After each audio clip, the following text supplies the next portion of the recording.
Guys, जो लोग electronics engineering कर रहे थे खास करके उनके लिए ये वीडियो काफ़ी इंपॉर्टेंट है। और इलेक्ट्रॉनिक्स इंजीनियरिंग की जो डिमांड है वो मार्केट में काफ़ी अच्छा ग्रो कर रही है।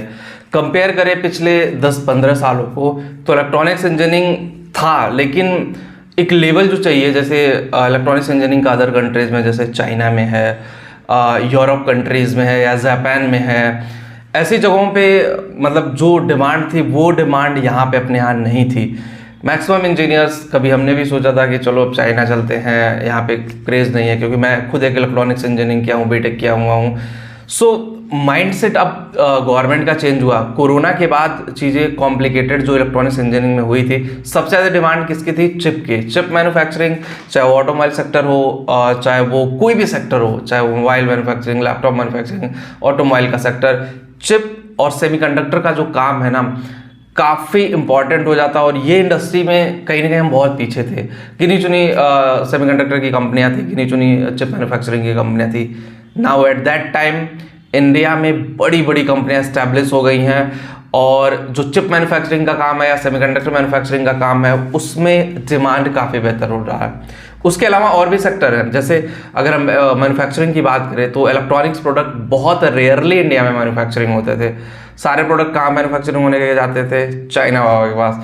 सो अभी क्या हो रहा है कि हर कंट्री इंडिया में अपॉर्चुनिटी ढूंढ रही है कि भाई हम यहाँ आएंगे, हम करेंगे आपके लिए काम, हम इस चीज़ को आगे लेके जाएंगे, हम आपके यहाँ जॉब भी देंगे। गवर्नमेंट भी उसी प्लान को एग्जीक्यूट करने की कोशिश कर रही है। तो ऐसे में इलेक्ट्रॉनिक्स इंजीनियरिंग का जो जॉब मार्केट है वो काफ़ी बेहतर होती जा रही है, काफ़ी डिमांडिंग भी हो रही है।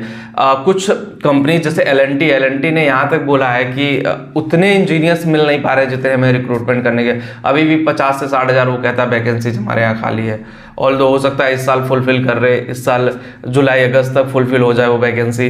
लेकिन जो लोग पॉलिटेक्निक या बीटेक इलेक्ट्रॉनिक्स इंजीनियरिंग से कर रहे हैं वो इन फील्ड में जाने की कोशिश जरूर करें। सेमीकंडक्टर मैन्युफैक्चरिंग फील्ड है, मोबाइल मैन्युफैक्चरिंग का है, लैपटॉप मैन्युफैक्चरिंग का है, ईसी मैन्युफैक्चरिंग का है। सो जितनी भी मैन्युफैक्चरिंग यूनिट्स है इसमें लॉन्ग टर्म जॉब होता है। ऐसा नहीं कि एक बार आप जुड़े तो 6 महीने में निकाल दिए जाओगे। या वहाँ पे जब तक कुछ लोग ऐसे लोग हैं मैन्युफैक्चरिंग में जो स्टार्टिंग करते हैं और एंडिंग जब बुढ़ापा आ जाता है तब तक जॉब वहाँ पे करते रहते हैं। सो अपॉर्चुनिटी है, उस अपॉर्चुनिटी को कैसे ग्रैब करते हो, उस अपॉर्चुनिटी को कैसे आप लेकर के जाते हो, it's totally depend upon you. अगर आप उस अपॉर्चुनिटी को सही से नहीं लेके जा पाते हो तो कहीं ना कहीं जो आपका करियर है गाइस वो पीछे रह जाएगा। अभी जो डिमांड है, जो ट्रेंड है, उसके हिसाब से चलिए। अब बीटेक में ना जो मैक्सिमम लोगों का क्वेरी था कि इलेक्ट्रॉनिक्स में उतनी अच्छी पैकेज नहीं मिली, तो ये मैन्युफैक्चरिंग कंपनियां जो हैं डिप्लोमा होल्डर्स को स्टार्टिंग पैकेज 25 से 30 हज़ार रुपये दे रही हैं पर मंथ, और ओवरऑल पैकेज की बात करें तो 3 से 4 लाख रुपए दे रही हैं। वहीं बीटेक लेवल पे बात करें तो स्टार्टिंग जो है 40 से 50 हज़ार के रेंज में वेरी कर रहा है, और ये पैकेज जो है 6 से 7 लाख रुपए पर मंथ में वेरी कर रहा है। So it's not a easy thing कि कंपटीशन वाली मार्केट है। प्राइवेट में भी बहुत सारे इंजीनियर, आपको पता है कि कोर इंजीनियरिंग में भी काफ़ी टाइम से बहुत सारे लोगों की जॉब नहीं लगी, बहुत सारे लोग मार्केट में बेरोजगार रहे हैं। सो ऐसे में कंपटीशन तो इस मार्केट में भी है, ऐसा नहीं कि इस मार्केट में कंपटीशन है, लॉट ऑफ कंपटीशन। लेकिन उस कंपटीशन को देखते हुए आप अपनी प्रिपरेशन रखिए, अपने आप को एग्जीक्यूट करिए, अपने आप को स्किल करिए कि भाई सेमीकंडक्टर मैन्युफैक्चरिंग फील्ड में जाने के लिए कौन सा इंटरव्यू के क्वेश्चन पढ़ने हैं, क्या क्वेश्चन क्रैक करें, क्या क्वेश्चन वहाँ पूछेगा इंटरव्यूअर। ये सारी चीज़ें आपको माइंडसेट में रखनी होगी। अगर नहीं रखेंगे तो फिर वहाँ क्रैक नहीं कर पाओगे आप इंटरव्यू।